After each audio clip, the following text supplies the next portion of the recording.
E aí, pessoal, tudo bem com vocês? Estamos perto das eleições para prefeito e vereadores em nossas cidades. E gostaria de falar um pouco sobre isso. Confesso, não gosto muito. Porém, esses dias, conversando com pessoas das quais tenho carinho e admiração, percebi que divergíamos quanto às nossas posições políticas. E aí me veio um pensamento. Cada um tem a sua própria opinião. Contudo, ao chegar em casa, me senti incomodada com esse mesmo assunto. E resolvi perguntar: Senhor, o que tens a dizer sobre isso? Percebi que muitas vezes os nossos interesses políticos são egoístas. Eu vou votar nesse candidato porque ele promete aumento de salário, por exemplo. Mas quem nos sustenta? Em Marcos, no capítulo 6, versículos 31 e 32 diz: Portanto, não se preocupem dizendo: que vamos comer, ou que vamos beber, ou ainda que vamos vestir, pois os pagãos é quem correm atrás dessas coisas. Mas o Pai Celestial sabe que vocês precisam delas. Esse texto foi o próprio Jesus quem disse. Mas aí, depois aparece uma outra pessoa dizendo: não, mas eu vou votar nesse aqui porque ele vai melhorar a saúde, os hospitais. Mas quem tem o real poder de curar?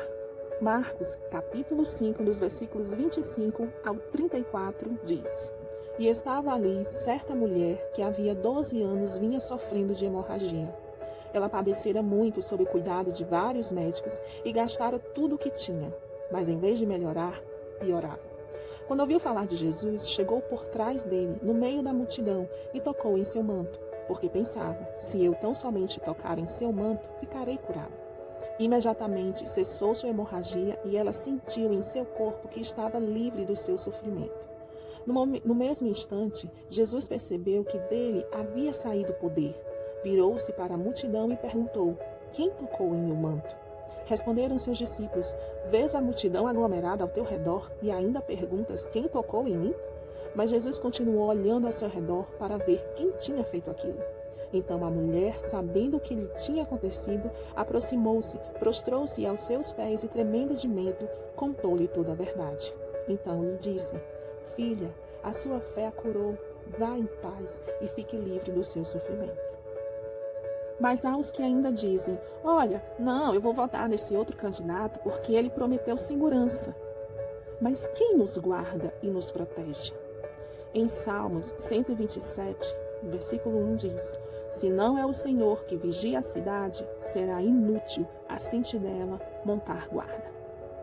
E assim por diante, vou votar por esse ou por aquele motivo, nesse ou naquele outro candidato, e são apresentadas muitas situações. Mas quando eu apresento as minhas razões, e normalmente elas são razões morais, elas são consideradas inválidas, nada a ver com a política, radical e fora do contexto. Porém, deixa eu me perguntar uma coisa. Digo que o mundo precisa de Jesus, precisa do amor dele, a paz que só ele dá. O mundo precisa de salvação, mas coloco no poder pessoas que são contra os valores do Senhor? Me parece um tanto contraditório. São pessoas que elaboram leis e decretos, colocando em xeque a família, a fé e os valores morais. Eu ensino em casa aos meus filhos que Deus supre nossas necessidades, cura as nossas feridas e nos guarda de todo mal.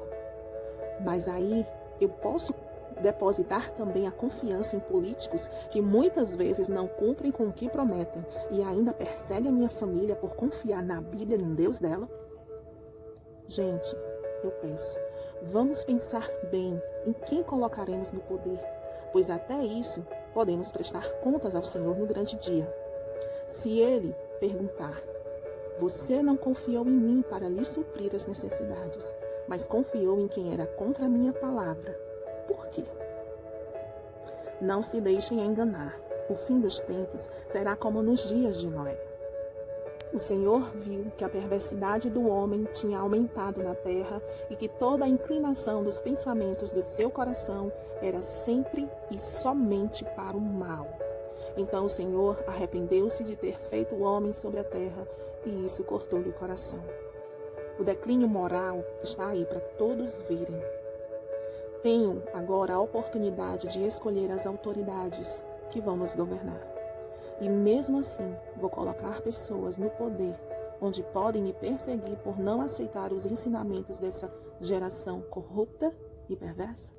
Em Filipenses 2, dos versículos 14 até o 16 diz: façam tudo sem queixas nem discussões, para que venham a tornar-se puros e irrepreensíveis, filhos de Deus inculpáveis no meio de uma geração corrupta e depravada, na qual vocês brilham como estrelas no universo, retendo firmemente a palavra da vida. Assim, no dia de Cristo, eu me orgulharei de não ter corrido nem me esforçado inutilmente. Um grande abraço e até mais.